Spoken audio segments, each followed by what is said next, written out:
day for about 7 years, and I can't believe that I'm here with you all. I'd first like to begin by thanking God, like I always do. Thank you, seniors, for choosing me to speak.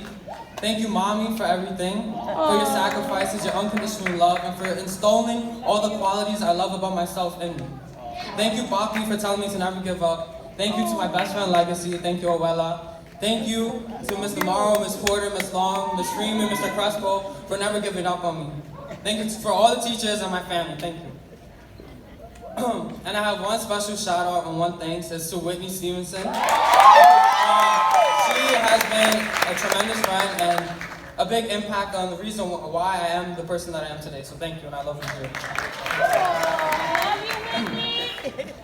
On a beautiful day, sunny day, in the heart of South Africa, I made my way with my class to a museum dedicated to Nelson Mandela.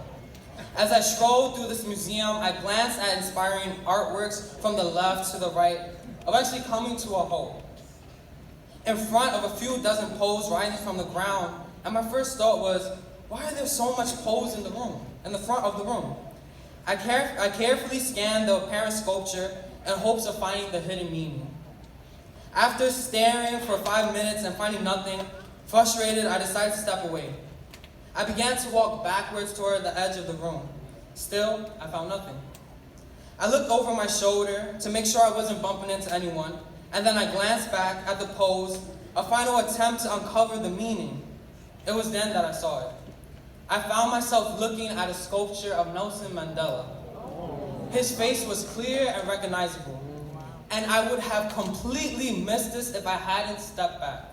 I was too close. My 8th grade year, I found myself in a dark funk. Absorbed in the problems that came day after day, my mom lost her job, so my family experienced more financial burdens than we did before. Our TV, my phone bill, the Wi-Fi, and other luxuries New York City teens take for granted was gone.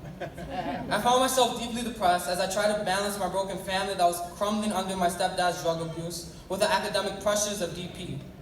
I couldn't see past the problems that were in front of me. However, my mom told me, keep fighting, and to keep swimming that the shore was near. But as I found myself engulfed in the complexity of my circumstances, there seemed to be no purpose. Just a bunch of poles stuck in the ground. No deeper meaning. DP continued this way. A lot of us had really zoomed in views of our experiences. We complained and survived the challenges of these 4 years. We endured long 8-hour school days, about 1,000 tests, and school lunch everyone but Julian can say is absolutely disgusting. In 9th grade, we walked in as awkward freshmen who had no complete idea of what high school was, or puberty, and how deodorant would be our best friend in this process. We entered 10th grade too focused on Mr. Freeman's exhausting pacer test and with anger of Algebra 2's infamous unit circle. Like, what the hell? and then there was 11th grade. What didn't go wrong with 11th grade? The struggles of 11th grade were never ending. Our life was confined by 11th grade. Our school, a tiny L-shaped hallway. 4 AP classes, 9 physics classes a week, right, Mr. Lance? Every Saturday, from February to June, 18 Saturdays, or was it 118? I couldn't tell the difference. Then senior year came, and the plague of senioritis did not discriminate and hit each and every one of us, and some more than others. Cough syrup. These 4 years were defining experiences in our lives, yet it seemed meaningless and unnecessary at the time. That's because we were too close. We didn't see the meaning, just a bunch of random poles in the ground, but now I ask you to take a step back. Look who's here, look at where we are. What is the purpose of each challenge and obstacle that we've experienced? It all comes into perspective when you think of this day and this moment. We are here together, stronger than ever. Each and every one of us in college. Again, step back and let that sink in. These struggles have merely been the outlines and curves of the sculptures that is us. Students of color who go to school in Harlem and who are going to college.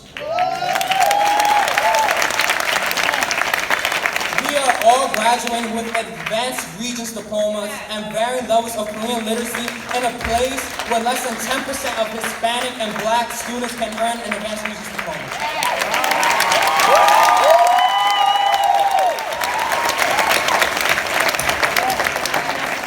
We, as in us, beat the odds in a society that expect us to fall before we even had the chance to walk. A society that built our prison beds before printing out our graduation diplomas.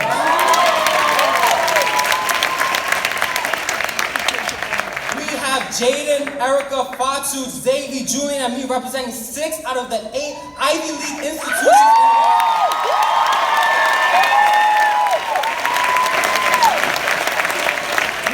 Whitney, Asay, Aisha, Mamie, Layla, Carla, Kenzie, representing 5 of the sister colleges in the United States of America. We are the Black and brown men and women who will be the future of computer science, sociology, anthropology, graphic design, and even have our own chiropractor, right, Christina? We are the new dream, the bigger picture. As I stare out and see the sea of faces, I do not see a bunch of random posts. I see a sculpture. I see family. I see the future.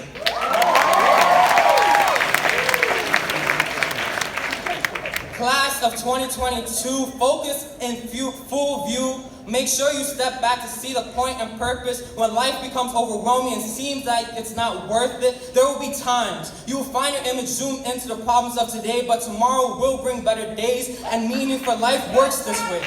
When you find you have no more room for another battle, step back and remember your scars will be used to heal another person's wounds. Before you soak in the bitter vinegar life fed you, step back and realize that there will be sweetness to your suffering, sweet honey comforting your frail heart. I promise you'll make it. I promise this mountain of an obstacle will be nothing more than a pebble as long as you step back and see the picture. Thank you and congratulations.